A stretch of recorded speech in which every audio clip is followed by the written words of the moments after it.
விண்ணோட மின்னாத விண்மீன் ஏது? அது அது உன் பொன்னகை. ஒற்றை பூ பூக்கின்ற தேசம் ஏது? அது அது உன் பாதுகை.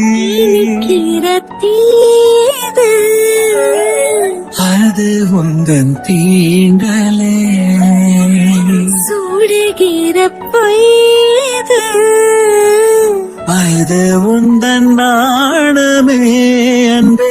ஊசி கண் காணா நூலும் ஏது? பெண்ணே உன்னிடை அது. யாரும் கொள்ள இன்பம் கொண்டது ஏது? நீ சுடும் நாடை அது. மயக்கிடும் போதையோ ஏது? அடுத்து நீ சொல்ல போவது